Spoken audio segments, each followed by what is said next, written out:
Vamos a arrancar mucha. Pues vamos a ver la última parte de Pentecostés para poder hacer un puente para ir a la fiesta número 5, ¿verdad? Que es trompetas. Y vamos a arrancar con algo importante, creo yo, de ver, ¿verdad? Y es que nosotros, desde que nacemos, ¿verdad? A pesar de que tenemos aquí una carita feliz, realmente no está feliz, tenemos varias formas que la Biblia nos describe, ¿verdad? Y aquí es donde a veces rompemos ciertos paradigmas. Cuando nacemos y no conocemos a Dios, la Biblia nos describe de varias formas. Lo primero que nos dice es que somos malos. No sé si todos dimensionan eso, pero realmente dice Romanos que a pesar de que haya gente que hace el bien, realmente en su interior no hay ni uno solo que es bueno, sino que todos tienden al mal. Entonces realmente lo que somos malos. ¿Qué otra cosa somos sin conocer a Dios? ¿Alguien sabe qué otra cosa somos, Dani? ¿Qué otra cosa somos? ¿Qué otro nombre le da la Biblia a quiénes somos cuando no conocemos a Dios? Malos es uno, el otro. Pecadores, pero no sé si es... Exacto. Pecadores. El otro atributo es que somos injustos. ¿Qué otros atributos tenemos? Creo que hay uno que le dicen perdidos, ¿no? Perdidos. Muy bien. Perdidos. ¿Qué otro? Hay uno que en donde nos dicen animales racionales. Y se recuerdan que esto se pega para los que son viejitos a que aquí solo tenemos activa el alma y el cuerpo. ¿Se recuerdan? ¿Quién es el que tiene activo nada más el alma y el cuerpo? Justamente los animales. ¿Cuál es la diferencia entre un animal y una persona creada por Dios? El que la persona tiene espíritu, ¿verdad? Obviamente también hay una diferencia en el alma donde el animalito hoy en día, por una maldición, culpa de nosotros, no sabe quién es, ¿verdad? O sea, a pesar de que uno le dice Coco, ¿verdad? Como se llama mi perrito Chewbacca, ¿verdad? Y reacciona, realmente no tiene un sentido donde dice, ay, yo soy Coco, ¿verdad? Yo soy un perrito, ¿verdad? No tiene un sentido eso. Y así podemos seguir listando varias cosas. Hay una que dice la Biblia que somos o éramos enemigos de Dios. Y así podemos ir listando un montón de atributos sobre los cuales cada una de las personas, hoy en día son 8 billones de personas las que existen en el mundo, 8.000 millones de personas, y obviamente eso viene a la baja, ¿verdad? La mayoría de países ya no logran superar el tener 2 o 3 hijos para poder aumentar la población, sino que la población está disminuyendo, pero independientemente de esto, todos tenemos o tuvimos estos atributos con nosotros. Entonces, ¿qué necesitamos? Necesitamos un cambio. Y ese proceso de transformación se da a través de las 3 fiestas centrales. ¿Cuáles son las 3 fiestas centrales? Pascua, las iniciales, más bien dicho, Pascua. La segunda, panes sin levadura. Y la tercera,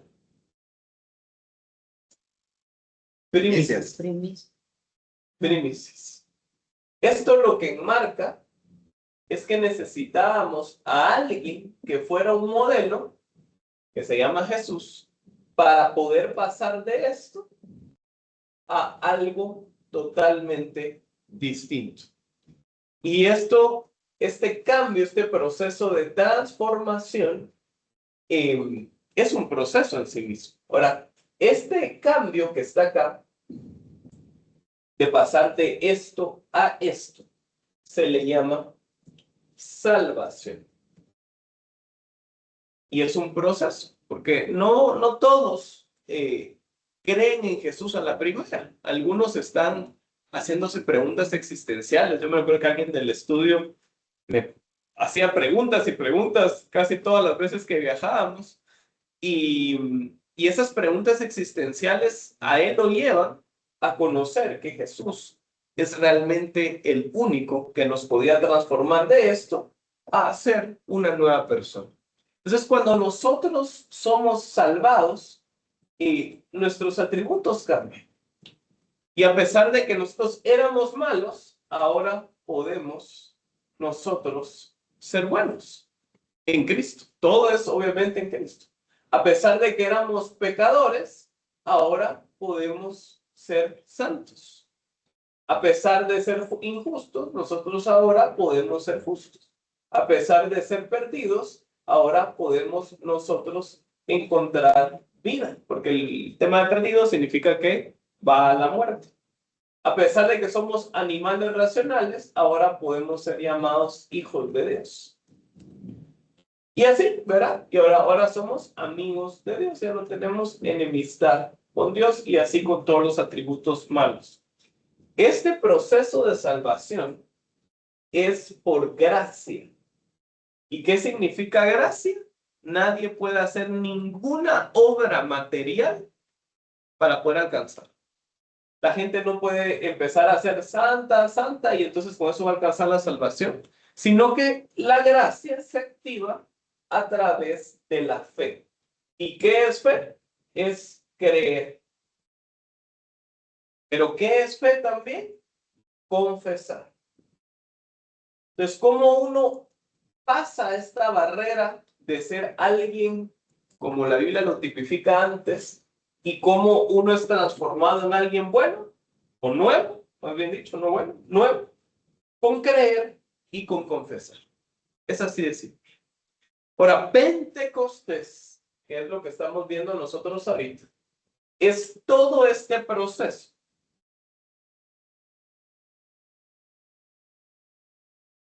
en donde nosotros vamos a desarrollando poco a poco todo esto. Es un proceso en el cual nosotros vamos a alcanzar una cierta estatura. Ahora, hay gente que se muere en la estatura un poco más baja de lo que debería de vivir. Entonces, Pentecostés es un proceso que a dónde nos lleva es a la última parte de esta transformación. Entonces, yo pasé de ser malo a tener buenas obras, a poder decir que estoy santo. Pero la última parte de esto, que es trompetas, o sea, esta línea de acá, es trompetas, es la resurrección nuestra. Aquí yo voy a tener otros atributos distintos. Ahora, ¿qué atributos? Lástima que no, que esto no es digital, va y puedo correr. Yo así como empecé Pero a ahí está pegado. ¿Qué atributos tengo yo después de pasar esta línea donde yo resucito? ¿Qué atributos tengo? ¿Alguien sabe qué atributos tenemos según lo que le dice la Biblia? El primer atributo es que dice la Biblia que podemos llegar a la perfección. Entonces, aquí somos buenos y santos, pero somos falibles. Aquí, ¿cómo tenemos que ser? perfecto. Infalibles. Que no necesariamente es lo mismo que perfectos, pero está relacionado. Infalibles, porque ¿qué pasa si fallamos cuando estamos resucitados? Caemos y ahí sí, fail, ¿verdad? Fail total. ¿Qué otro atributo tenemos en este estado resucitado? Dice la Biblia que somos vencedores. Aquí tenemos vida, pero aquí ya vencimos. Entonces la Biblia menciona que somos más que vencedores. ¿Qué otro atributo tiene uno cuando es resucitado? Uno aquí empieza a tener vida. Aquí ya es un viviente. ¿Se recuerdan de la palabra esta de que eran los hijos de Adán y Eva que se quedaron en el huerto, los vivientes? Uno acá vuelve a ser viviente, lo que los hijos de Adán y Eva y el mismo Adán y Eva perdieron en el huerto. ¿Qué otra cosa dice que somos acá? Somos reyes o somos un reino de sacerdotes. A pesar de que acá nosotros tenemos una función sacerdotal terrenal, acá llegamos a ser sacerdotes reyes. Ok, entonces, ¿cómo se mira todo este mapa? La gente sin Cristo Jesús está determinada por esto, y esta gente va ¿a dónde? Al infierno, que realmente se le llama al lago de fuego. Pero cuando la salvación de Cristo Jesús llega, nosotros tenemos que pasar un proceso obligatorio, y a eso se le llama Pentecostés, en donde este proceso obligatorio nos hace poder llegar hacia la siguiente fiesta, que es trompetas, que es la resurrección nuestra. Cuando empecemos a ver trompetas, en la siguiente semana, vamos a empezar a ver que hay un orden de resurrección. O sea, no todos resucitan al mismo tiempo. Y una cosa es resucitar y otra cosa es morir. Cuando uno muere, ¿resucita o no resucita? ¿Qué dicen ustedes? Vamos, yo y me muero ahorita, salgo aquí, me atropello un carro y me morí. ¿Resucito de una vez o no resucito? A mí lo que se me viene a la mente es que hay un juicio, digamos, entonces no es inmediato, digamos, ¿verdad? Pero Sí, entonces uno no resucita, porque la resurrección tiene un orden específico, y ese orden va dado por la fiesta específica que vamos a ver más adelante, que es trompetas. Ok, entonces basado en esta introducción de Pentecostés, que es este proceso que nosotros tenemos a partir de que somos salvos por gracia, nosotros tenemos que tener todo este proceso con obras. Ahora, por ahí me pidieron, parte del equipo central, de que aclare, hiperaclare, de que estas obras que tenemos en este proceso, luego de haber creído por gracia, realmente estas obras no son de caridad. No es que tengamos que ahora darle 10 quetzales, le damos un quetzal en la limosna, ahora vamos a dar 1000 quetzales. O sea, no es una obra de caridad. O el del semáforo, vemos el del semáforo, ahora le damos todo. O sea, eso no es. Estas son obras, más que todo, relacionadas con la santificación. Este proceso es un proceso de santificación. ¿Qué significa eso? Que nosotros ya no podemos ser los mismos que éramos ayer o hace una semana o hace un año. Este grupo lleva 2 años. Si en 2 años la gente viejita que empezó desde las primeras semanas a ver Génesis 1.1 y no se imaginaba que íbamos a estar 2 años después en Génesis 3.1 todavía, realmente no ha sido transformada por lo menos un 5, 10 o hasta un 50% en su vida, de balde hemos estado en estos 2 años acumulando teorías, acumulando temas de pensamiento filosóficos, de balde. Realmente lo que tiene que inducirnos todo este proceso de salvación y de Pentecostés, de santificación, es a presentar obras de transformación. La pregunta que tenemos que hacernos es, ¿qué tanto hemos sido transformados en los últimos años? Yo no soy el mismo el que Dani me conoció en un inicio, ¿verdad? Era mucho más orgulloso, más colérico, más iracundo, ¿verdad? Tenía un montón de cosas que realmente Dios ha ido transformando en mí. Ahora, ¿lo he terminado de transformar? Pues no, ¿verdad? Es un proceso que hasta cuando llegue a viejito, todavía voy a seguir luchando con ciertas cosas para poder santificar. Ahora, les hago una pregunta. Uno puede llegar un día en donde uno dice, ya lo logré. ¿Qué dicen ustedes? Vivo, vivito y coleando. No. Sí, no. Sí, no, no, yo digo que ¿Qué dicen? Yo creo que no. estando en la Tierra pensaría que no. ¿Okay? ¿Se recuerdan cómo tiene que ser una meta? Una meta de nivel empresarial, ¿cómo tiene que ser? Retante, pero ¿Cómo se llama el acrónimo? Más. SMART, ¿verdad? Específica, realista, alcanzable y medible. Ahora, si nosotros a nivel humano, en el nivel empresa, uno dice, bueno, si una meta no es SMART, jamás se va a alcanzar. ¿Será que Dios puso una meta SMART en decirnos que tenemos que alcanzar una santificación total en nuestras vidas y que eso es inalcanzable? Eso es lo que están diciendo ustedes. Si no se puede alcanzar, porque es inalcanzable. O sea que no es una meta SMART. ¿Se puede alcanzar o no se puede alcanzar?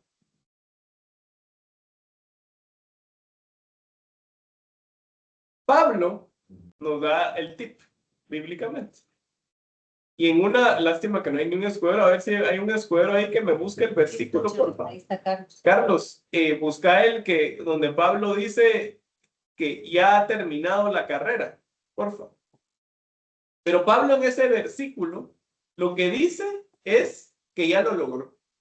Cruzó la meta que tenía que cruzar en todo este proceso antes de morir. Ahora, aquí no sé cuántos Pablos hay, ¿verdad? Entonces, de que Pablo lo haya alcanzado, ¿significa que nosotros lo vamos a alcanzar? Sí. Ahora, ¿la mayoría de nosotros lo va a alcanzar? No. Es bien difícil. Y aquí hay un tema importantísimo que nos va a servir también para lo que vamos a ver hoy. Oscar, Y es, ajá, dale, es segunda de Timoteo 4:7-8. He dale. peleado la buena batalla, he acabado la carrera, he guardado la fe. Por lo demás me está guardada la corona de justicia, la cual me dará el Señor Jesús justo en aquel día, y no solo a mí, sino también a todos los que aman su venida. Buenísimo. Entonces, dice que ya la batalla ya la peleó. ¿Y qué pasó con Pablo? La ganó. La ganó. Ahora, la Biblia menciona que cuando ya está toda esta gente que se llama iglesia en Pentecostés, que a partir de que creen en Cristo Jesús hay un proceso de santificación, hay tres grupitos y son exponenciales. O sea que uno es un grupo, el otro es un grupo medio y el otro, ¿cómo es? Un grupo selecto. Y a esto la Biblia les llama los llamados. A este grupo le llama los escogidos y a este grupo le llama los fieles o los vencedores. Entonces, ¿se acuerdan aquel versículo muy famoso que dice, muchos son qué? Y pocos los escogidos. O sea que aquí, ¿cómo son? ¿Cuántos son? Muchos. ¿Aquí cuántos son? Pocos. ¿Y aquí cuántos son? Muy pocos. Entonces, la pregunta en Pentecostés es, ¿qué tanto el Espíritu Santo nos está transformando? Y entre más nos transforma, vamos pasando de un grupo a otro grupo. Es como cuando uno se gradúa. Hay gente que se gradúa aquí, magna cum laude. ¿Verdad? ¿Alguien es magna cum laude acá? Vos sos magna cum laude. ¿Verdad? Vos sos del 0.01% de la población. ¿Quién es summa cum laude acá? O cum laude nada más, porque en la de Valle solo dan cum laude. Cum laude o magna cum laude. Magna cum laude. Yo Eso, Luisa. Va, yo también. Nosotros somos del 5% de la población. Ahora, ¿quién se graduó acá? La mayoría, no todos, no todos. La mayoría. Y entonces todos están acá, graduados. Ahora, hay otros que ni graduados están, ni a la U fueron. Y es lo mismo acá. Entonces, ¿cómo es la gráfica de Dios? En este caso, es exponencial a la inversa. Entonces, hay muchos que son los llamados. ¿Qué significa eso? Creyeron en Cristo Jesús. ¿Y cuánto fueron transformados por el Espíritu Santo? Poco. Los muchos es inversamente proporcional. ¿Fueron transformados cuánto? Poco. Pero hay pocos que fueron transformados ¿cómo? Mucho. Y hay muy pocos que fueron transformados al 100% como Pablo. Entonces, tiene que ver en qué edad aceptamos a Jesús y empezamos nuestro proceso de transformación, ¿o no? ¿Qué dicen ustedes? Yo creo que no. Ahora, ¿tiene una ventaja alguien que conoce a Jesús más temprano, más joven? Sí. Sí, También depende. Yo diría, Sí, no. sí, no, Ajá, ¿por qué? porque mientras más temprano, más pruebas vas a tener o más expuesto y de alguna forma, pero no sé, pues, o sea, al final todo depende de tu línea de tiempo también, porque uno puede ser que lo vea como temprano, pero como no sabemos hasta cuándo vamos a llegar, entonces no sé, ¿verdad? O sea, También depende mucho cómo lo conoció, porque el niño a veces uno como que no estás tan inculca consciente. cosas, ajá, entonces al no estar tan consciente, uno lo conoce de una forma muy ortodoxa, muy didáctica. Sí, también. Ahora, si yo tengo una gran pista de aterrizaje con un montón de años y yo tengo que llegar a esta meta que está acá, yo vengo y la puedo jugar tranquilo, ¿verdad? E ir cambiando así, ¿verdad? Yo llego hasta acá, que es el fin de mi vida. Pero ¿qué pasa si yo conozco a Jesús aquí? ¿Cómo tengo que hacer los cambios? Más rápido. La pendiente aumenta, por lo tanto, mis cambios tienen que ser mayores. Ahora, Dios, como no se queda con nada en estas ecuaciones celestiales, ¿verdad, muchachos? Dio un versículo muy específico y dijo, al que mucho se le perdona, mucho ama. ¿Y qué significa esto? La gente que conoció hasta aquí a Jesús, ¿será que aquí fueron Santa Teresa de Calcuta? No, ¿qué pasó aquí? Se empezaron a llenar de un montón de pecados. Pero al que mucho se le perdona, mucho va a amar. ¿Qué significa esto? Este de acá y este de acá tienen la misma posibilidad de poder llegar a la meta, alcanzar la meta. Ahora, entonces, ¿nuestra meta cuál es? Nuestra meta finalmente es parecernos lo más que se pueda a Jesús. Y ese es el origen de la palabra cristiano. Cristiano era una burla a la iglesia inicial después de Pentecostés, en donde decían, hay unos los cristitos, los jesucitos. Entonces la pregunta es, si en nuestro trabajo, en nuestra casa, nos confunden con Jesús y nos dicen, ah, pues ya hasta aureola te sale, ¿verdad? Hasta alas casi, ¿verdad? Sí o no, ¿verdad? Porque entonces ese es el termómetro de en dónde estamos parados, ¿verdad? Y la otra pregunta que tenemos que hacernos en Pentecostés es, ¿cuál es nuestra siguiente grada de mejora? ¿Qué es lo otro que Dios nos está pidiendo? Hay gente que le pide acá, mira, sos un hombre de poca fe, ¿verdad? Así le dijo a Pedro, ¿no? A todos los discípulos, hombres de poca fe, cuando Pedro se hundió en la barca. Entonces, ¿qué es lo que quería hacer Jesús en ese momento? Pasarlos a la siguiente escala, que es tener fe. ¿Cuántos de acá hemos visto milagros? Los milagros. A Dios no le interesa darte el milagro por el milagro. A Dios te interesa darte el milagro para que tú pases al siguiente nivel. Por eso uno muchas veces se enamora del milagro. Pero el que tiene que enamorarse es de Jesús, que Él es el que nos transforma en este proceso llamado Pentecostés. Vamos. Entonces, nos quedamos en la parte casi final. En las miniseries normalmente hay 8 capítulos de una miniserie en Netflix o donde sea. Nos quedamos en el capítulo 7, ¿verdad? O en el episodio 7 y ya con un spoiler del 8, de lo que ocurrió con Moisés y los 3 que subieron con él. Entonces vamos a retomar Éxodo 24:1 y vamos a darle conclusión a esto que ocurre, que es espectacular, ¿verdad? Y todo ocurre, recuérdense, ¿dónde ocurre? En una montaña. ¿Cómo se llamaba la montaña? Sinaí. Sinaí.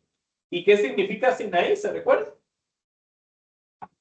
¿Se recuerdan qué significa? Árbol o zarza, que es un árbol, encendido.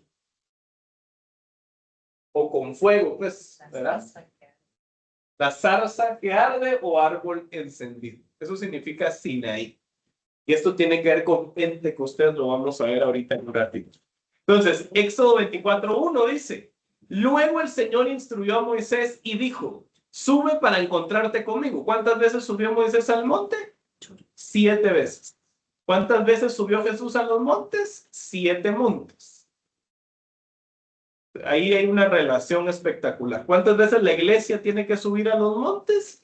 7 montes, 7 veces. Entonces dice, sube para encontrarte conmigo y ven junto con Aarón, Nadab y Abiú y 70 de los ancianos de Israel, todos tendrán que adorar de lejos. Solo a Moisés se le permite acercarse al Señor, los demás no se acercarán. Ahora, aquí está, ¿se recuerda que vimos esta grafiquita? ¿Cómo es? Los llamados, después los escogidos y los fieles. Ahora, aquí solo en esta ya sabemos quiénes son los llamados. ¿Quiénes son los llamados? Los 70 ancianos. ¿Quiénes son los escogidos? Los 3 que tenían nombre. ¿Y quién es el fiel? Moisés. Moisés. ¿Vieron esa distribución exponencial? Siempre se manifiesta así. Miren la relación. 1, 3 y 70. ¿Es exponencial? Cuando son ingenieros aquí, es exponencial. Así es Dios en su diseño, ¿verdad? Entonces dice, nadie del pueblo se le permite subir al monte con él. O sea que el pueblo estaba afuera de los llamados. Eran un montón. Eran como 400,000, ¿verdad? Versículo 3. Después Moisés descendió y le repitió al pueblo todas las instrucciones y ordenanzas que el Señor le había dado. Y todo el pueblo respondió a una voz, haremos todo lo que el Señor ha ordenado. Y luego menciona cómo Moisés derrama sangre en los siguientes versículos sobre el pueblo, símbolo del proceso de salvación. Vamos a ir al versículo 9. Después Moisés, Aarón, Nadab y Abiú y los 70 ancianos de Israel subieron al monte. Entonces, ¿quiénes subieron al monte? Todos. Toda la iglesia sube al monte. Lo que pasa es que hay una relación distinta con Dios de cada uno de ellos. Entonces, si tú solo vas los domingos a misa o al culto o al servicio, ¿cómo sos? Llamado. La relación es de una vez a la semana.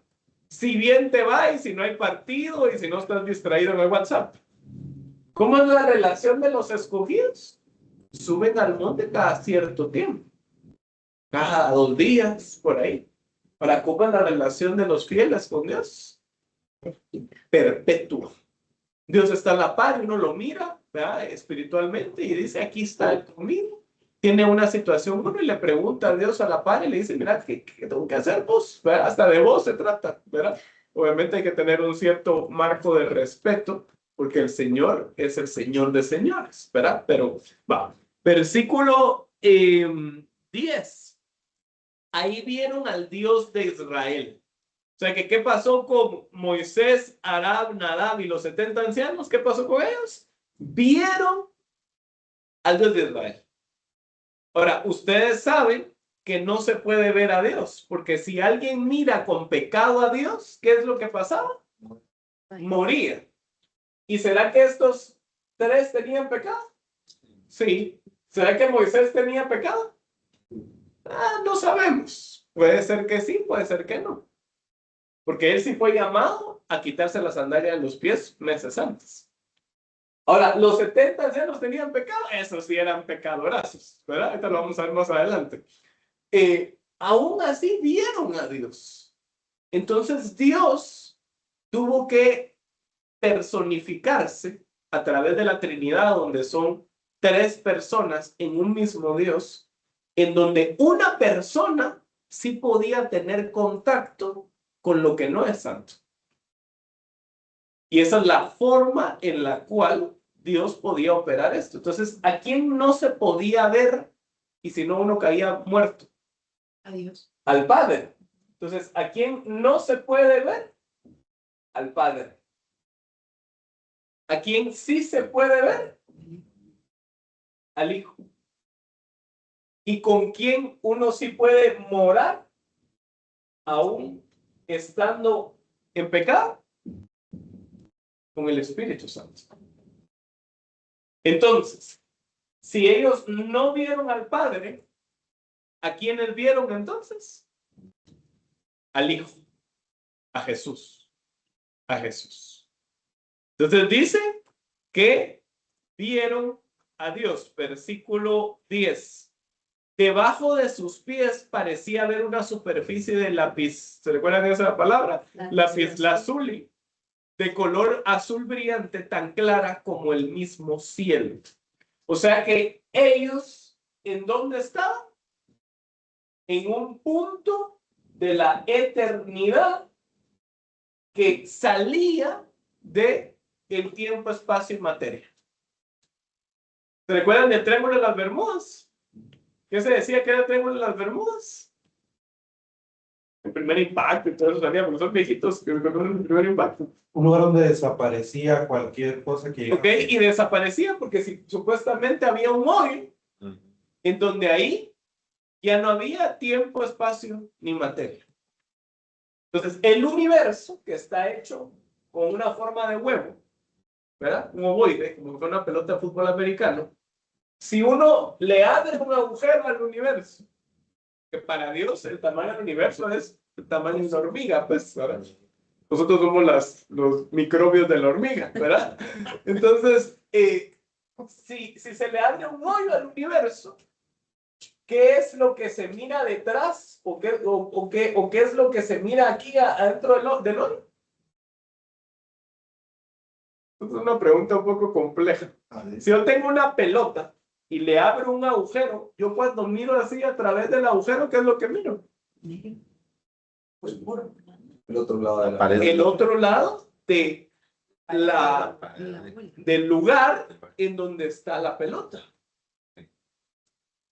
Entonces, si yo abro un agujero en el tiempo, masa y espacio, ¿qué es lo que miro?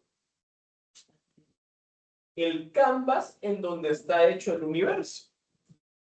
El cuadro en donde está hecho. ¿Y dónde es el cuadro donde está hecho el universo? La eternidad. Si yo aquí vengo y abro un agujero, yo lo que miro es la eternidad. Esto los físicos, a través de, ahorita les voy a decir el nombre técnico para los que les gusta investigar, se llama puente Einstein-Rosen. Esto se llama puente Einstein-Rosen. Fueron los dos científicos que lo corroboraron a través de una fórmula física real. Esto se le llama, coloquialmente, agujero de gusano. Gracias, Tati. Agujero de gusano. En el agujero de gusano es una parte en donde se abrió un pedazo del universo. ¿Y qué es lo que se mira entonces? Lo que hay detrás del universo. ¿Y qué es eso? Eternidad. Eternidad. Ahora, Dios ha permitido que estos puentes se manifiesten bíblicamente. ¿Se recuerdan Jacob cuando se duerme en la piedra? ¿Qué es lo que dice que empezó a ver o a soñar? ¿Qué es lo que dice que empezó a soñar? Una escalera que iba hacia el cielo, en donde subía y bajaba ángeles. En las experiencias cercanas a la muerte, aquí está Jackie, la mayor parte de gente lo que mira cuando es separada del cuerpo, eso significa morir. ¿Qué es lo que mira? Mira su cuerpo primero y después a dónde lo invitan a irse. Bueno, si la verdad es que si son salvos. ¿Al final de qué? De un túnel.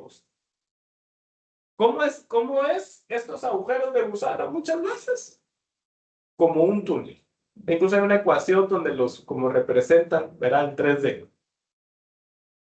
Entonces, ¿qué pasó con Moisés y sus 3 amigos y los 70 que estaban abajo?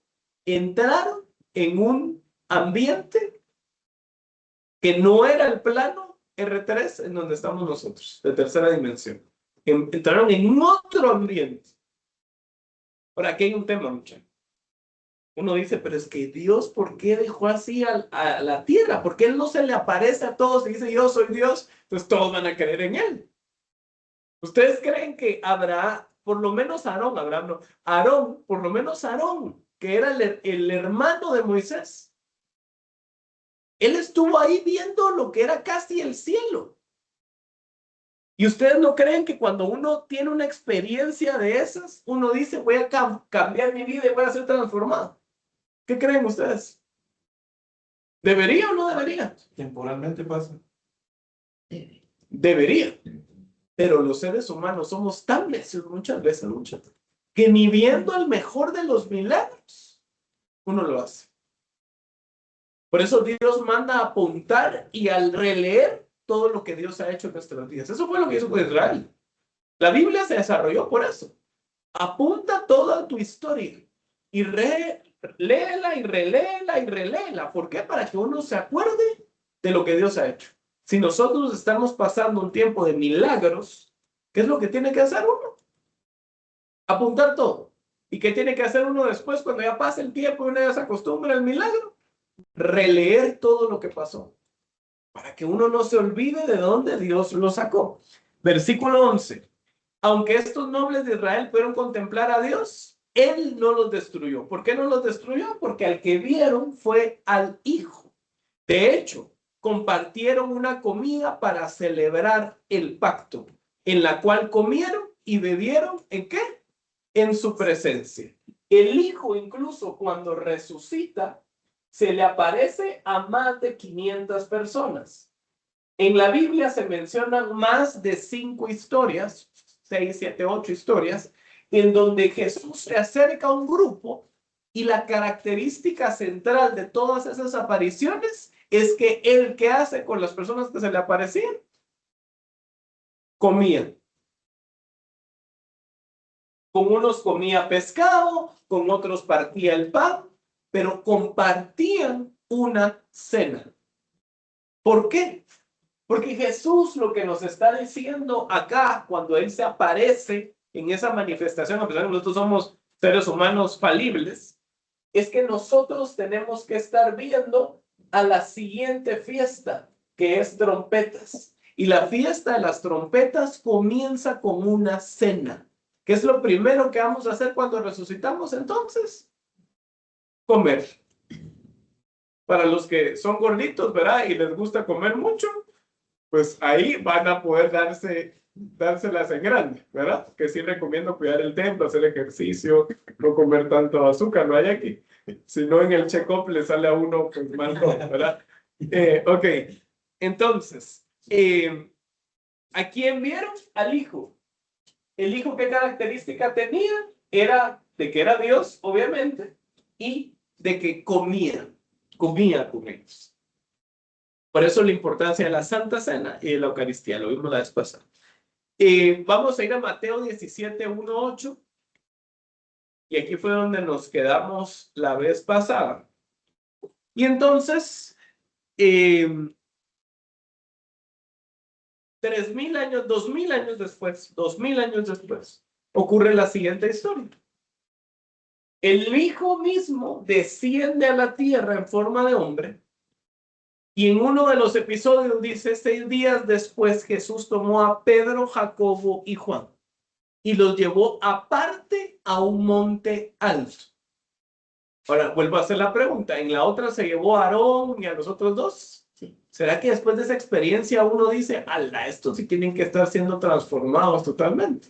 La misma pregunta con Pedro, Jacobo y Juan. Después de esta experiencia que van a tener, ¿será que ellos no tenían que ser infalibles y decir, a la gran, yo ahorita le voy a dar con todo? ¿Quién es el primero que traicionó a Jesús? Ni siquiera fue Judas. ¿Quién es el primero que lo traicionó? Pedro, en su corazón.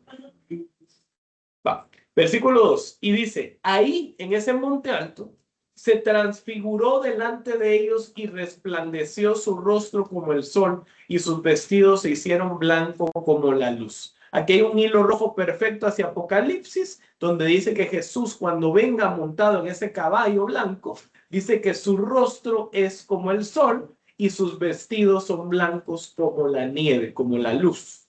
Entonces, ¿a quién están viendo acá en este monte? Pedro, Jacobo y Juan. ¿A quién están viendo? A Jesús, pero Jesús resucitado. O sea, en su condición plena de Dios. Entonces Jesús ya no es el Jesús que está con ellos, que se cansa, que si se golpea le sale sangre, sino que en este momento, en este punto del monte, ellos están viendo a un Jesús que resucitado. Ahora, para que empiece una verdadera transformación en nuestras vidas, muchachos, ¿a quién es el que tenemos que ver?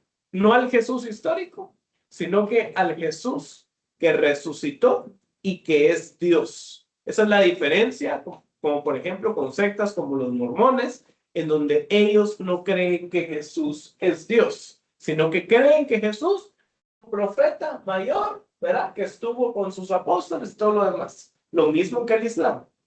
¿El Islam cree en Jesús? Sí, cree que Jesús existió, pero cree que fue un profeta. ¿Cuál es la diferencia con nosotros? Que nosotros subimos al monte y vemos a Jesús, pero en su condición de Dios y en su condición de un Jesús resucitado. Entonces dice, y se les aparecieron Moisés y Elías. Entonces uno que pensaba antes que a la par de ellos, de él, estaban Moisés y Elías. Pero lo que uno no dimensionaba es que sí, estaban a la par de ellos, de él. ¿Pero cómo? Porque los dos, llegaron a subir también al monte. Entonces, ¿qué ocurrió en este monte?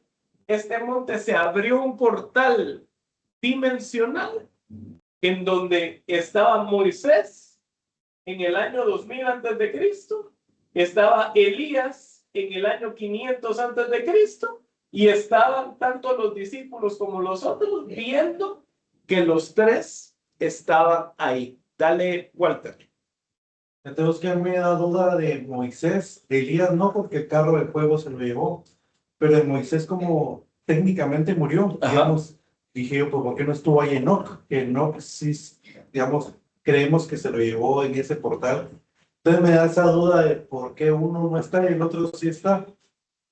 Y la respuesta es por eso, porque realmente lo que se estaba viendo acá es un portal que unió los tres tiempos. No es un tema en donde Moisés estaba con Jesús en el cielo, porque Jesús, ¿dónde estaba? En la tierra. Pero Jesús se quitó su vestuario de hombre y se manifestó como Dios. Y cuando se manifestó como Dios, él aprovechó esta visita al monte para tener un contacto interdimensional con Moisés y con Elías. Ahora, ¿cómo es esto posible? Esto es posible porque para Dios no existe el tiempo. Voy a reconfigurar. Para Dios no habita en el tiempo que nosotros habitamos. O sea que para Dios, y esto otra vez con ecuaciones físicas se comprueba perfectamente, o sea, es científico el tema. Para Dios, un día es como ¿cuántos? ¿Mil qué? 1000 años. ¿Y 1000 años? Como un día. ¿Qué significa esta ecuación? Aparte que es una referencia muy buena para hacer ciertas multiplicaciones en nuestro tiempo, en nuestra temporalidad. Esto significa que Dios está viendo el año 2000 antes de Cristo, el año 500 antes de Cristo y el año 30, y para él es lo mismo, porque él todo lo está viendo ¿desde dónde? Desde afuera, desde la eternidad. Entonces él abre este hoyo en la eternidad, este agujero Einstein-Rosen en la eternidad, y entonces los tres personajes están en un mismo escenario. Pero entre ellos se ven también. Entre ellos se ven, por supuesto. Entre ellos se ven. Por eso es de que Moisés, ¿a quién dijo que vio? A Dios. Y hoy por tiempo no da tiempo de verlo, pero cuando ustedes ven la historia de Elías es parecidísimo. ¿Y a quién mira Elías o a quién escucha con un silbo apacible? A Dios. A Dios. Entonces, ¿por qué hace esto? Porque la pregunta está bien chilero, ¿verdad? Para una película, para una serie Netflix, pero real, de esas series que uno no sabe qué onda, ¿verdad? Hasta al final uno descubre. Pero ¿por qué hace esto Jesús?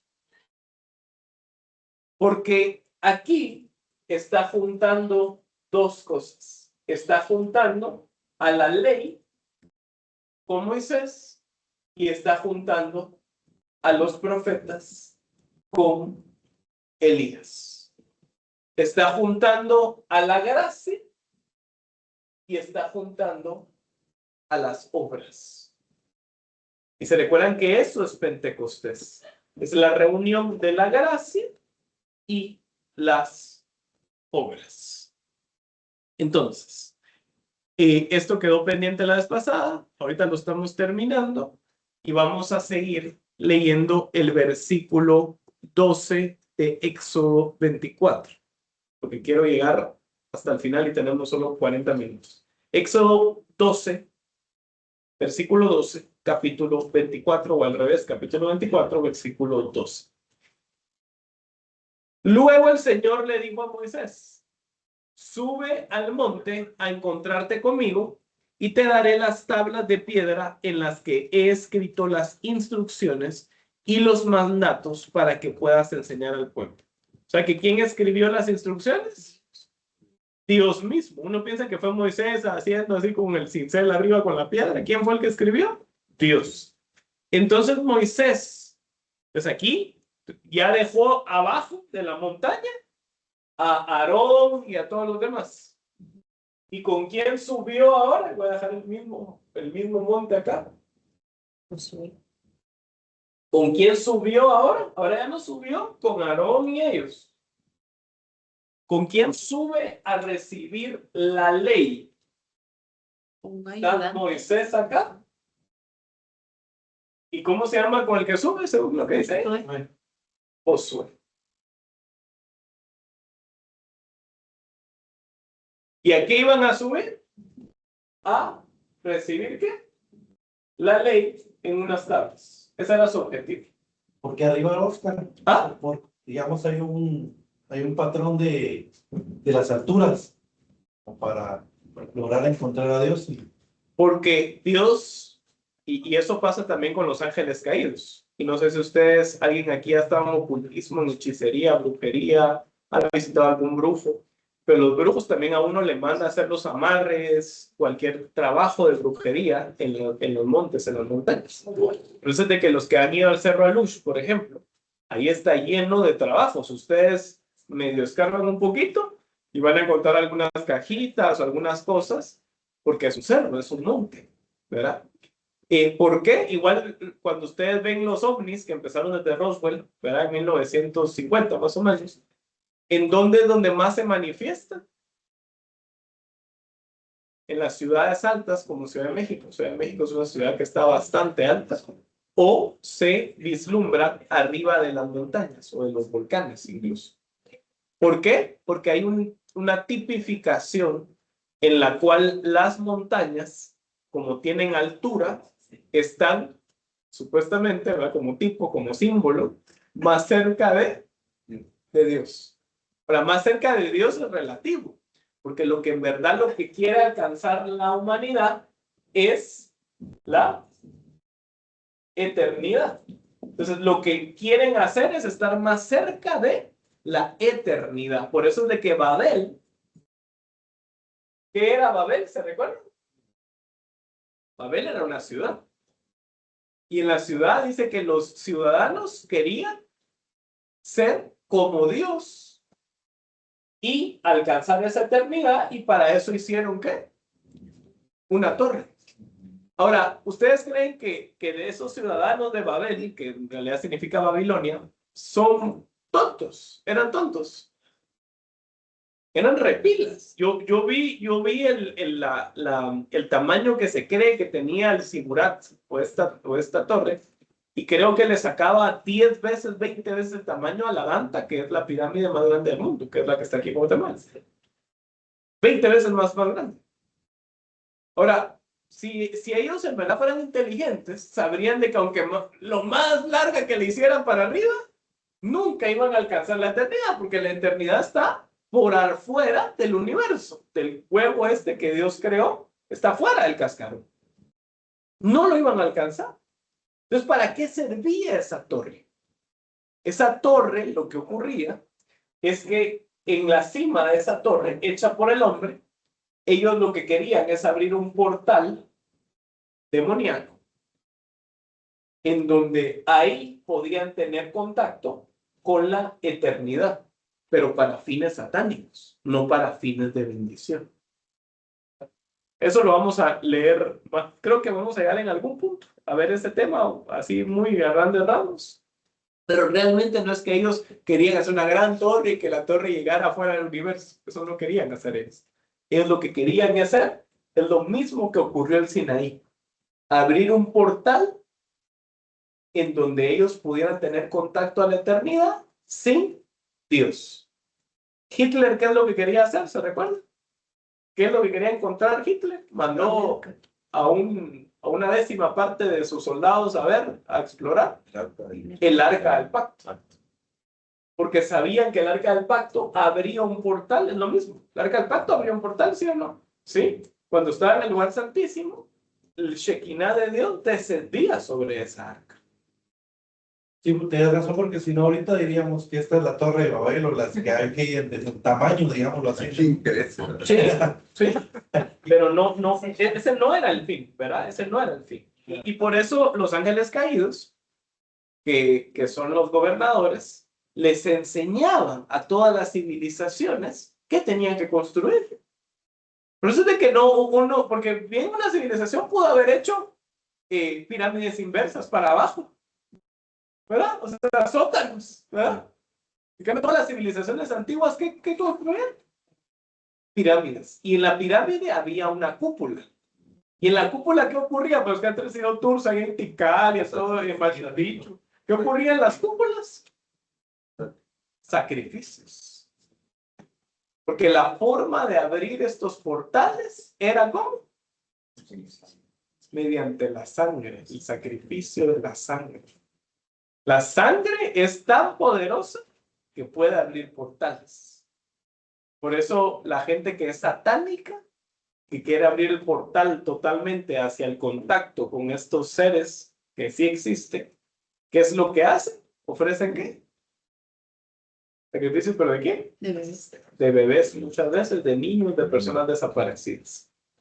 En Halloween, por eso nosotros no celebramos Halloween.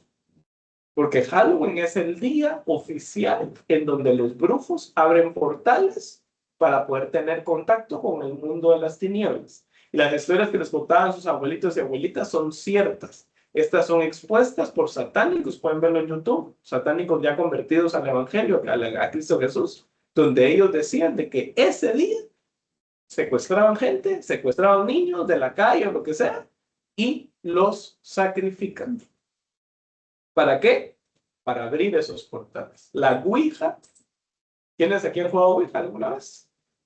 O sea, la Ouija es abrir un portal en forma de fuego hacia estos mundos espirituales. Vamos pues.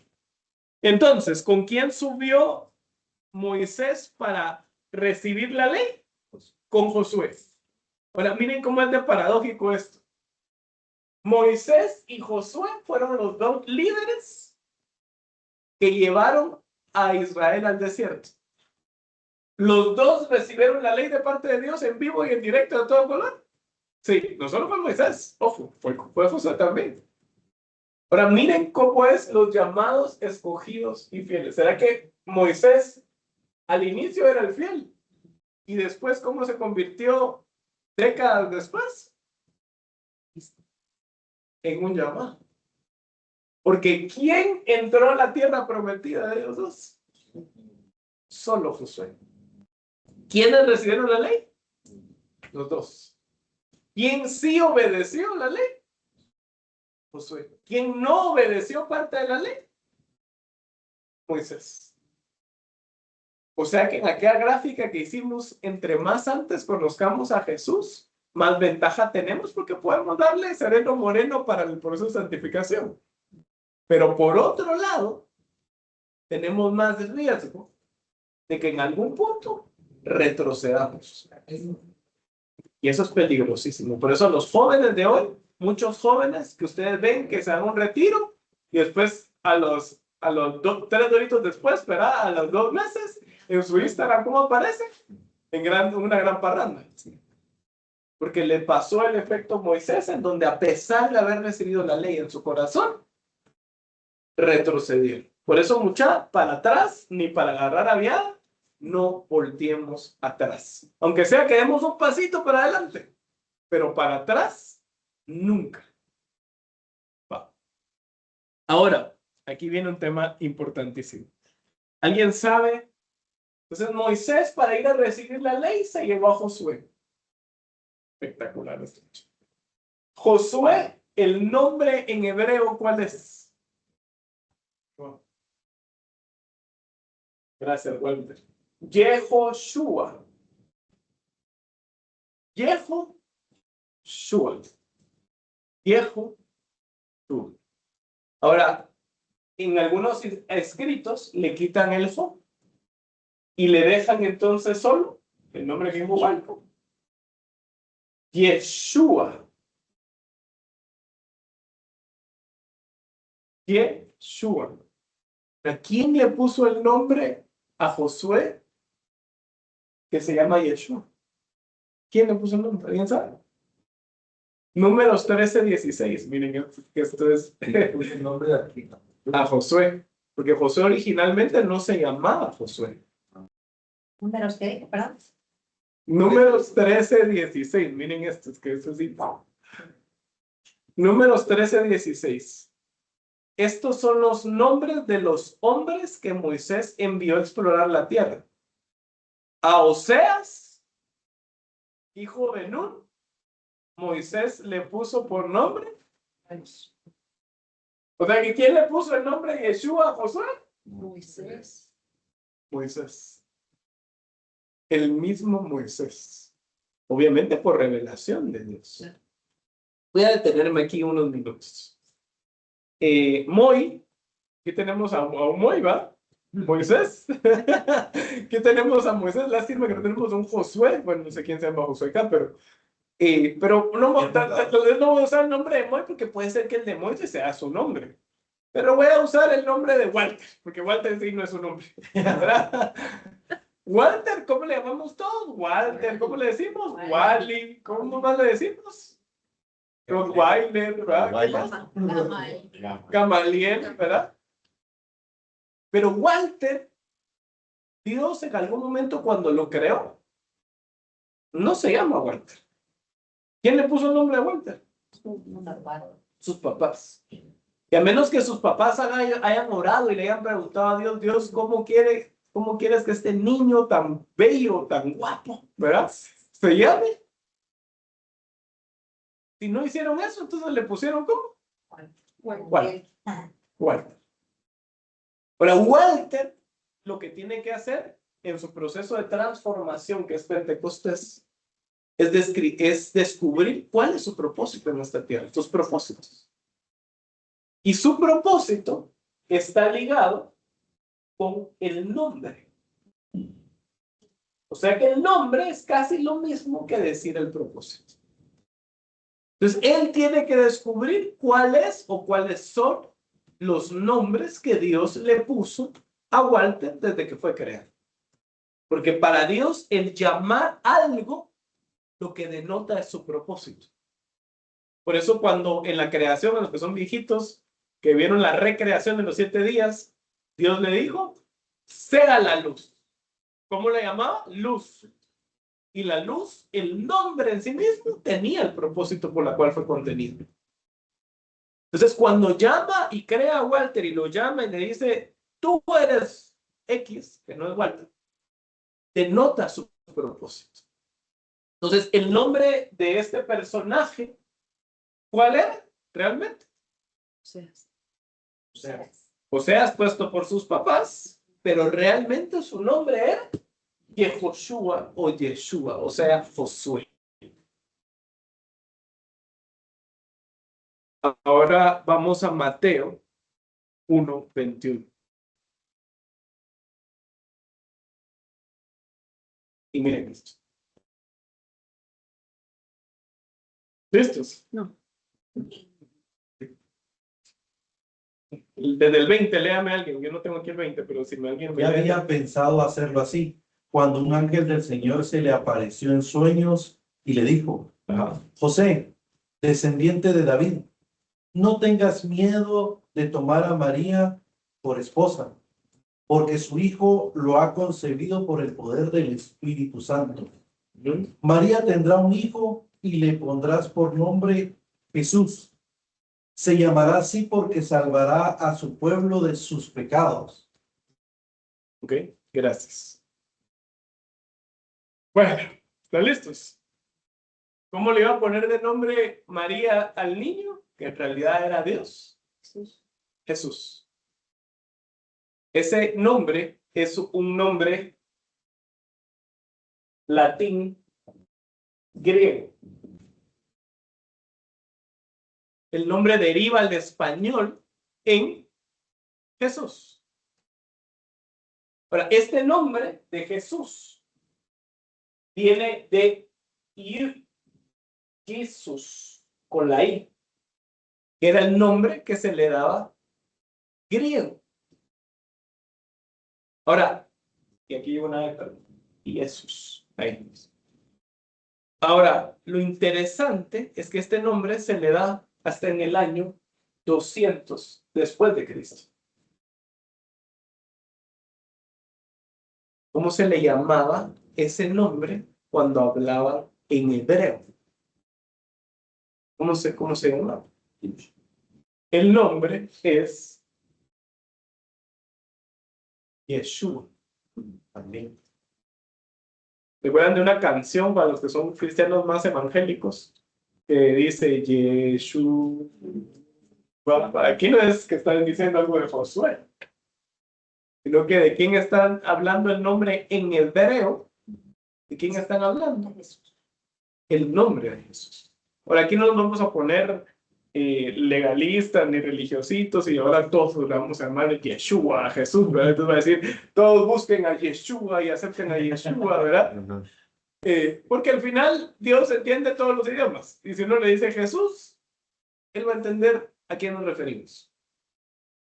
Pero el tema acá es que Jesús, su nombre original es Yeshua. Ahora, ¿por qué lo traducen como Jesús? Si ya desde antes era traducido como ¿qué? Como Josué. ¿Alguien sabe por qué lo traducen como Jesús y no como Josué?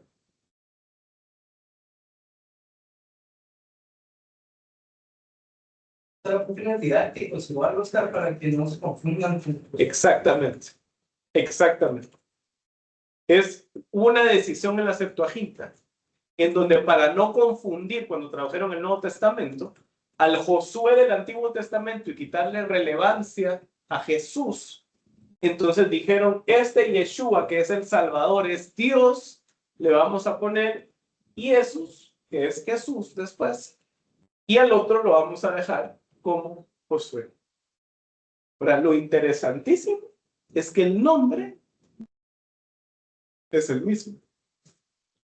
O sea que simbólicamente Moisés, ¿con quién iba a recoger la ley? Con Jesús, con Yeshua. O sea que en Pentecostés, si nosotros queremos recibir la instrucción de Dios en nuestro corazón para ser transformados, ¿qué tenemos que llevar con nosotros primariamente? A Jesús. Nosotros no podemos cumplir los mandamientos que Dios nos manda sin haber recibido a Jesús. Por eso cuando uno tiene un papá, un novio, un esposo, un hijo que no está convertido a Jesús, uno no puede orar para que cumpla la ley antes de conocerlo a él. Esa es la típica esposa que siempre se ha mencionado, que me pasa 1000 veces, que nos dice, ay hermano, ore por mi esposo, porque sigue llegando con olor a guar. Para los peruanos, para los españoles, sigue llegando borracho a la casa. Yo no puedo orar para que él deje de estar borracho. ¿Qué es lo que tengo que orar? Para que él suba al monte con Jesús. conozca a Jesús. Por eso, antes de subir a recibir la ley, Moisés, ¿qué fue lo que vio? A Jesús. En ese marco del monte de la transfiguración. Entonces, antes de recibir la ley, ¿qué tenemos que estar seguros nosotros? De conocer a quién y que nos acompaña siempre. ¿A quién? Jesús. A Jesús. Entonces, por eso él escoge a Josué, a Yeshua, o sea, a Jesús. Cuando uno lo lee en el idioma original, uno entonces hace ese juego de palabras en donde dice, Moisés subió con Yeshua a recibir, ¿qué? Las tablas de la ley, las instrucciones. Vamos a leer versículo 12 de Éxodo 24, 14, perdón. 14 de Éxodo 24. Va a dar tiempo perfecto. Entonces dice, Moisés les dijo a los ancianos, quédense aquí y espérennos hasta que regresemos. O sea que ¿quién le había dicho, mucha, cálmenla, yo voy a irme con Yeshua arriba a recibir la ley? A los ancianos. Entonces los ancianos se tenían que quedar a cargo del pueblo. Y después dice, Aarón y Hur se quedan aquí con ustedes. O sea, ¿quién eran responsables de todos por encima de los ancianos? Aarón y Hur. Vamos a hablar de Aarón. Aaroncito que días antes, horas antes, había estado viendo a quién mismo. Al mismo Yeshua resucitado, lo había estado viendo, glorificado. Si alguien tiene algún altercado durante mi ausencia, que consulte ¿con quién? Con Aarón. Luego Moisés subió al monte, el cual quedó cubierto por la nube. Entonces la gloria del Señor se posó sobre el monte Sinaí, y durante 6 días la nube cubrió el monte. Al 7º día el Señor llamó a Moisés desde el interior de la nube. Para los israelitas que estaban al pie del monte, la gloria del Señor que estaba sobre la cima del monte parecía como ¿qué? Fuego consumidor. Pentecostés, fuego que consume. ¿Qué significa recibir al Espíritu Santo? Tener un fuego que consume. ¿Y qué consume ese fuego? ¿Qué quema ese fuego? Nuestra carne, nuestros pecados, nuestro deseo pecaminoso de seguir las corrientes de este mundo. Así que si nosotros no se nos consume ese deseo, obviamente vamos a seguir cayendo, pero si no, nosotros no nos arrepentimos y no nos genera esa carga de consumir ese deseo, entonces no sé si tenemos al Espíritu Santo en nuestras vidas. Versículo 18. Entonces Moisés fue desapareciendo en la nube a medida que subía al monte y permaneció en el monte 40 días. ¿Y cuántas? 40. Y 40 noches. Ok. Vamos a ver qué fue lo que pasó después de que Moisés le dio todos los mandatos, la ley y los preceptos. ¿Recuerdan que las pasadas vimos cuántos preceptos eran, qué significaban, ¿verdad? La ley es más general, los preceptos es más específico. Nosotros como iglesia tenemos leyes generales, por ejemplo, sabemos que tenemos que honrar padre y madre, todos, pero hay cosas más específicas que el Espíritu Santo habla en nuestros corazones. Para esto, Dios usó 7 capítulos. Y no los vamos a leer todos, porque terminamos en el 2040, ¿verdad? Pues vamos a adelantarnos y vamos a ver qué pasó con ese comisionamiento a Aarón, que acababa de ver esa transfiguración, acababa de ver al mismo Dios con sus propios ojos, se había cenado con él. Y vamos a ir a Éxodo 31, 18. Éxodo 31, 18. Y dice, y dio a Moisés cuando acabó de hablar con él en el monte Sinaí, y esto es Pentecostés, este es el clímax de todo lo que hemos estado leyendo, 2 tablas del testimonio, tablas de piedra escritas, ¿por qué? Por el dedo. Por el dedo de Dios. O sea que ¿quién escribió las tablas? Dios. ¿A través de qué? De su dedo. Por eso cuando aquella mujer que fue encontrada en el mero acto del adulterio, no era una mujer santa como Aureola. ¿Qué estaba haciendo la mujer? Teniendo relaciones con alguien que no era su esposo. Y fue encontrada y fue llevada ante Jesús. Le dijo, ¿qué hacemos con ella? ¿Jesús qué tenía que decir? Lapídenla, apedréenla. Pero Jesús, ¿qué hace? Dice que agarra su dedo y ¿qué empieza a hacer? Escribir en la arena. Escribir en la tierra. O sea que Dios Padre escribe en la piedra. Dios Hijo escribe ¿en dónde? En la tierra. ¿Y qué escribió? El hilo rojo es perfecto. Dios Padre, ¿qué escribió en las piedras? Las leyes, los mandamientos. ¿Qué escribió el Hijo en la tierra? Las leyes y los mandamientos. Por eso dice, el que es libre de pecado, o sea, el que es libre de esta ley, que ha hecho todo lo que dice esta ley, entonces, ¿qué tiene la primera piedra? Ahora, ¿en dónde escribe el Espíritu Santo? Vamos a ir a Hebreos.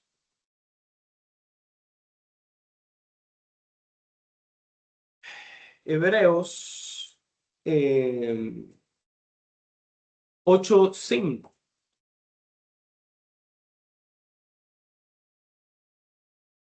Dios Padre escribe en las piedras, en la piedra, Hijo escribe en la tierra, y el Espíritu Santo tiene que también escribir sobre él.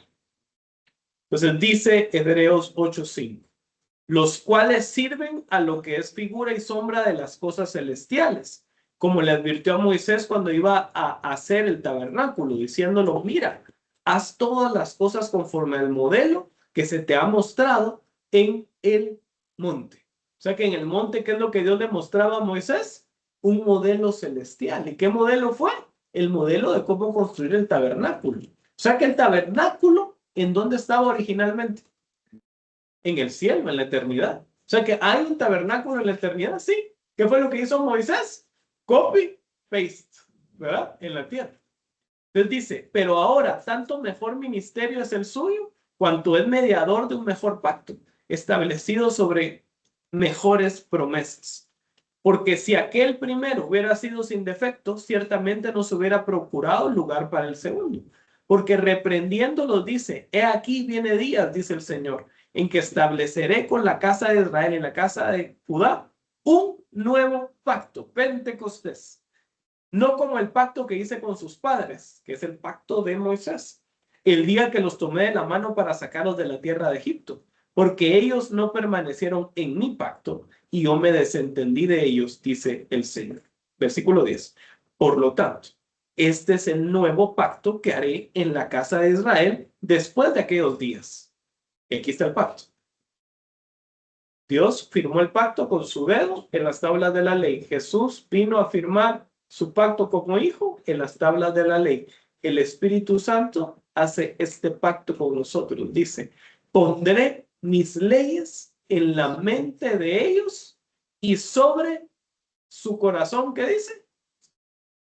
Las escribiré. Y seré a ellos por Dios y ellos me serán mi pueblo. Y ni uno enseñará a su prójimo ni a su hermano diciendo, conoce al Señor, porque todos me conocerán, desde el menor hasta el mayor de ellos. Ok. Entonces, ¿en dónde está escrita ahora las tablas de la ley que Dios dio a Moisés en piedra en ese momento? ¿En dónde? En nuestro corazón. O sea que cuando uno le dice, Señor, ¿qué tengo que hacer? ¿En dónde tengo que ir a buscar qué tengo que hacer? En mi corazón, en mi interior. Por eso los momentos de oración son tan importantes, porque el momento de oración es cuando yo abro mi corazón y el Señor da instrucción nueva o el Señor, el Espíritu Santo, me recuerda qué es lo que yo tengo que hacer. El momento de oración no es para hacer repetición de palabras. Dios ya escuchó 1000 veces lo que tú le repites. ¿Es para qué? Para que Él te hable a ti. Él te puede escuchar, obviamente, le tienes que hablar, pero Él te va a hablar a ti y te va a recordar qué es lo que tienes que hacer. Ok, entonces, ¿qué ocurrió con el amado pueblo de Israel cuando Moisés estaba recibiendo la ley? Éxodo 32, versículo 1. Éxodo 32, versículo 1. Y así somos nosotros, y así es la gente que es solo llamada. O sea, que se quedó en el nivel 1 de santificación. Viendo el pueblo que Moisés tardaba en descender del monte, se acercaron entonces a Aarón y le dijeron, ¿cuál es la característica que le pasó al pueblo? Impaciencia. Es lo que uno muchas veces tiene y es el principio de pecar, el no ser paciente. ¿Por qué los novios se comen el pastel y el turrón y la cereza y todo antes de tiempo? ¿Por qué? Por impacientes. Dice, ahorita es cuando, démosle. Pues tenía que esperarte 1 año, 2 años, 5 años, ¿no? O sea, ¿qué? Impaciencia. Impaciencia. Ahora, lo otro importante para nosotros como iglesia, viendo el pueblo que Moisés tardaba en descender. ¿Moisés con quién estaba? Con Jesús, con Yeshua. O sea que el pueblo estaba impaciente y dijo, este Jesús con Moisés se tarda en descender. ¿Qué es lo que le pasa a la iglesia hoy en día? No tiene temor ni sentido de urgencia de que Jesús puede venir mañana otra vez. Y entonces, ¿qué pasa con la iglesia? Puedo darle largas al asunto. Porque seguro mañana voy a amanecer nuevamente y Jesús no va a venir. Entonces, por eso la Biblia misma termina con la siguiente frase, Maranata, que significa, ven, Señor Jesús. ¿Qué tenemos que hacer nosotros para poder entrar en Pentecostés y pasar de ser llamados, escogidos, esposos fieles? Obrar todos los días como si Cristo hoy viniera. Esa es la clave para poder entrar en el proceso de santificación. Si a ti te dicen, voy a ponerlo en otro contexto, que mañana vas a morirte, ¿será que hoy vas a pecar? ¿Qué dicen ustedes? Vas a pasar santito, ¿verdad? Obviamente los que conocemos a Jesús. Si Dios te dice, mira, mañana te vas a morir, ¿será que hoy vas a ir a ver pornografía al celular? ¿Será que hoy vas a mentir? ¿Será que hoy vas a chismear? ¿Será que hoy vas a hacer algo de eso? Esa es la clave de la santificación cristiana por Pentecostés, por el Espíritu Santo, es vivir todos los días esperando que Jesús descienda. ¿Qué es lo que el pueblo dejó de hacer? Esperar que Moisés y Jesús, Yeshua, Josué, descendieran. Y entonces por eso hicieron lo que hicieron. ¿Ahora qué hicieron? Los señorcitos estos, ¿verdad? ¿Y a quién se lo dijeron? A Aarón. ¿Aarón había visto a Jesús unos días antes? Sí. Y entonces le dijeron, levántate, Aarón, haznos dioses que vayan delante de nosotros. Porque a este Moisés, el varón que nos sacó de la tierra de Egipto, no sabemos qué le ha acontecido. Versículo 44. Vamos a ir a, no va a dar tiempo de leer Mateo 24, 44, pero en resumen, Mateo 24, 44 dice que dice que aquel vamos a leer, no importa. Mateo 24, 44. Y miren este hilo rojo de cómo tanto este pueblo de Israel como muchas veces la iglesia podemos comportarnos de la misma forma. Mateo 24, 44 dice, por tanto, también vosotros estén preparados, porque el Hijo del Hombre vendrá a la hora que no penséis. ¿Quién es pues el siervo fiel y prudente? ¿El siervo qué dice? Fiel y sensato. O sea que es el siervo que está hasta acá. Fiel y prudente, al cual puso su Señor sobre su casa para que les dé el alimento a tiempo. Bienaventurado aquel siervo al cual, cuando su Señor venga, le halle haciendo así, o sea, haciendo el propósito por el cual fue puesto. De cierto os digo que todos sus bienes le pondrá, o sea, que va a traer una recompensa. Pero si aquel siervo malo dijera en su corazón, mi Señor tarda en venir, ¿qué fue lo que Israel dijo? Moisés tarda en descender. ¿Qué es lo que uno puede caer en el error de decir? Jesús se va a tardar, ¿saben ni cuánto tiempo? Y entonces comenzaré a golpear a mis consiervos y aún a comer y a beber con los quienes, con los borrachos. vendrá el Señor de aquel siervo en ese día que éste no espera y a la hora que no sabe, y lo castigará duramente, y pondrá su parte con los hipócritas. Ahí será el lloro y el crujir de dientes. Entonces el reino de los cielos será semejante a 10 vírgenes que tomando sus lámparas, después dice lo que dice. Entonces, esta gente que dice, ay, Jesús no va a venir, mejor, ¿saben qué? Pequemos. ¿A dónde fue mandado cuando Jesús vino? ¿A dónde se le envió a esta gente, a este siervo? Una pregunta con truco. ¿A dónde creen? Dice que fue mandado, dice que lo mandaron a castigarlo duramente y que fue mandado en un lugar donde hay lloro y crujir de dientes. ¿Qué lugar creemos que es ese? El infierno. El infierno. Ahora, entonces alguien puede perder la salvación. Porque este era siervo, ¿ya? Era hijo de Dios. Entonces hay dos opciones. O uno puede perder la salvación, que no es así. Con algunas honrosas excepciones como blasfemar al Espíritu Santo. O el lloro y el crujir de dientes no es el infierno. Y la característica que tenemos, y esto cuando estudiemos escatología lo vamos a ver, es que dice que lo que va a hacer es castigarlo duramente. Y dice que pondrá su parte con los hipócritas, que esos sí son los que están en el infierno. O sea que el lloro y el crujir de dientes, ¿dónde es? Es en la tribulación. Por eso la iglesia séptima, la Odisea, es la iglesia que se queda a la tribulación. ¿Qué características tiene esta iglesia? No buscó su santificación. Por eso dice la Biblia que Cristo viene por una iglesia preparada, sin mancha y sin arruga, que esté buscando ser cada vez más santa. Por tiempo, tengo 5 minutos. Versículo 2 de Éxodo 32. La historia de qué pasó después de que recibieron, cuando Moisés recibió las tablas. Dice el versículo 2. Y Aarón les dijo, aparten sus aretes de oro que están en las orejas de vuestras mujeres, de vuestros hijos y vuestras hijas, y tráiganlos. Entonces todo el pueblo apartó esos aretes de oro que tenían en sus orejas y los trajeron a Aarón.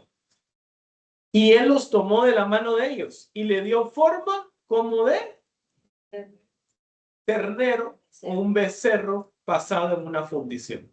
Entonces dijeron, Israel, estos son tus dioses que te sacaron, ¿de qué?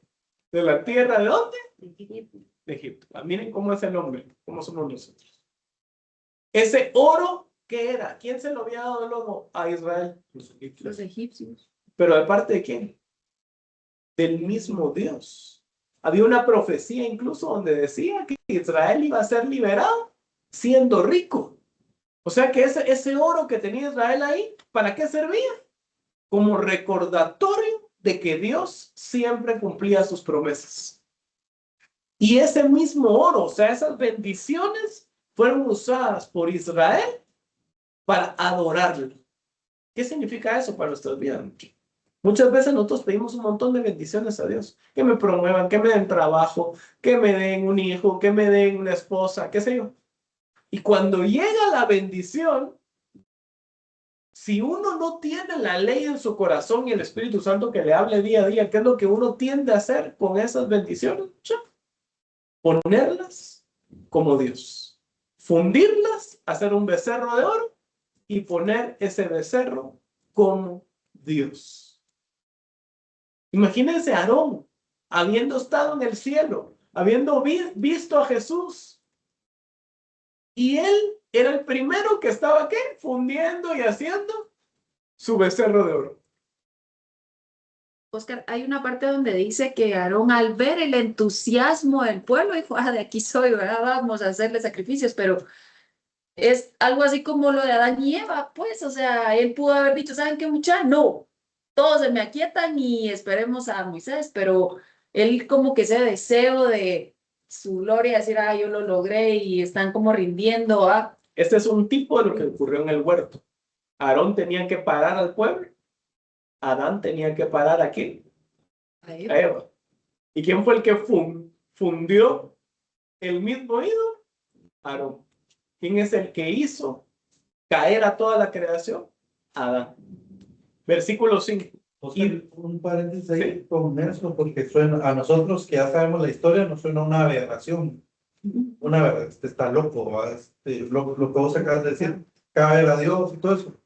Pero como no había ley, digamos, en ese momento, ¿será que ellos podían interpretar que estaba mal el hecho? O no sé qué tenía, o sea, estoy tratando de entender, aparte de lo que vos decías, qué tan mal lo podían ver si no había ley.